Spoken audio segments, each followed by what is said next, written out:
نبی علیہ السلام کی ایک حدیث پر غور کرتے ہیں، صحیح بخاری کی، لا ينبغي لأحد يقول انا خیر من یونس بن متى، کسی بندے کے لائق نہیں وہ یہ کہے کہ میں یعنی محمد الرسول اللہ صلی اللہ علیہ وسلم میں بہتر ہوں یونس علیہ السلام سے، کسی بندے کے لائق نہیں۔ اس بنا پر جو قرآن نے ذکر کیا ان کا اپنی قوم کو چھوڑ کر بھاگ آنا، اور اللہ نے فرمایا وہ ملیم، وہ مستحق ملامت تھا، اور ایک مقام پر فرمایا لا تکن کصاحب الحوت، آپ مچھلی والے کی طرح مت ہو جانا، مراد یونس علیہ السلام۔ بعض بندے یہ سمجھ سکتے ہیں کہ اس سے یونس علیہ السلام کی ایک تقصیر، کمی اور کوتاہی ثابت ہو رہی ہے، اس بنا پر کوئی بندہ یہ نہ کہے کہ میں یونس سے بہتر ہوں۔ اس طرح کی تفضیل کا اختیار کسی کے پاس نہیں، کسی نبی کو کسی نبی سے افضل قرار دینا اللہ کا کام ہے، اور اللہ کے پیارے پیغمبر نے یہ بات برسبیل تواضع فرمائی، ورنہ رسول اللہ علیہ وسلم کا مقام پوری کائنات میں سب سے اونچا ہے، انا سید ولد آدم ولا فخرا،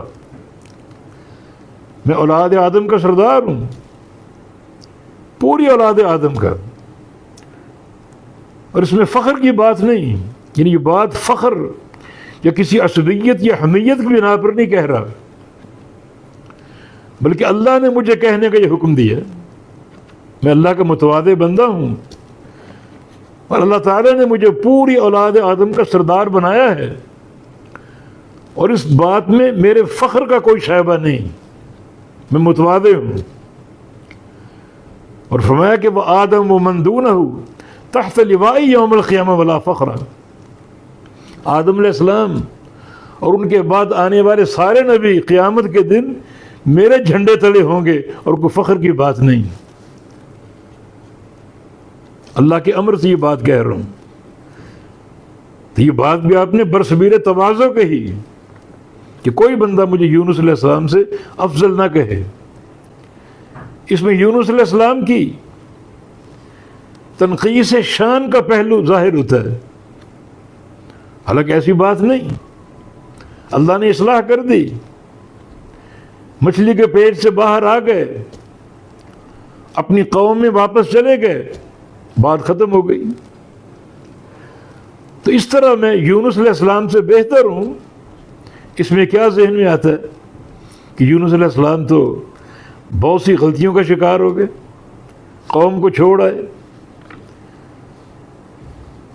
مستحق ملامت ٹھہرے، یہ بات نہیں ہے، اللہ نے اصلاح کر دی اور معاملہ ٹھیک ہو گیا۔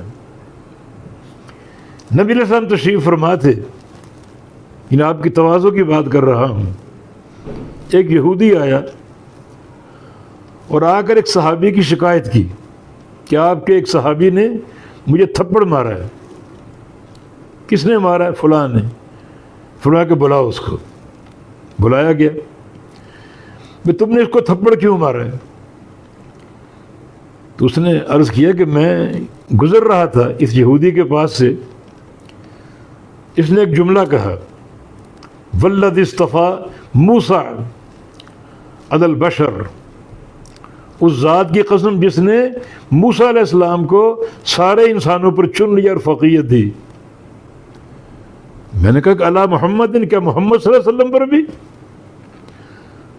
میں اپنے آپ کو کنٹرول نہ کر سکا تو غصے میں آ کر اس کو تھپڑ کھڑکا دیا میں نے۔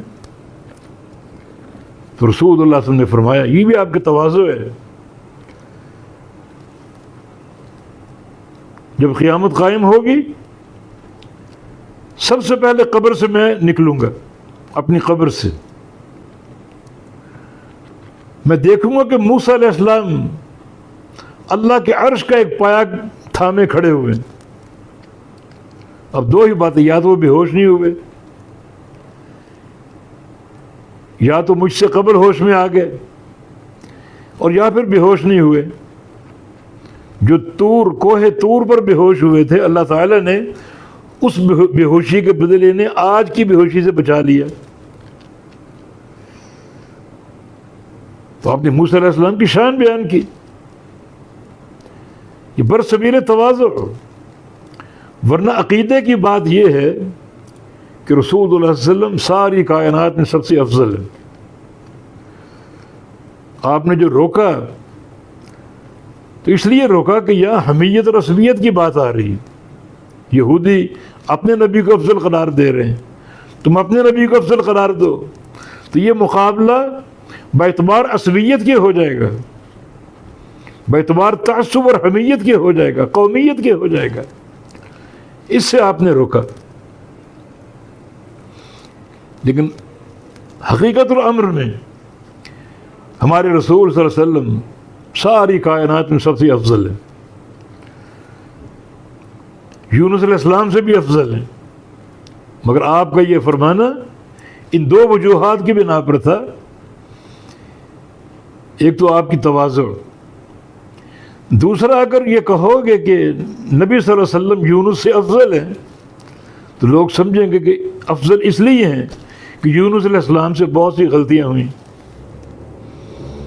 وہ غلطیاں نہیں تھیں، جو معاملہ ہوا اللہ نے اصلاح کر دی۔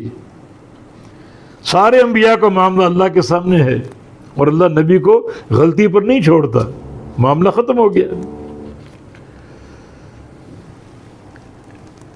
پھر ان کا تسبیح کرنا اور اللہ کا مچھلی کو حکم دینا کہ میرے بندے کو سلامتی سے باہر نکال دو،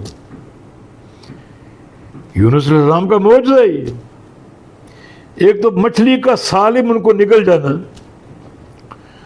اور صحیح سالم ان کو اگل دینا، مچھلی کے پیٹ سے برآمد ہو جانا، یہ ان کا معجزہ ہے۔ انبیاء کے معجزات بھی ان کے اظہار شان کا باعث ہوتا ہے۔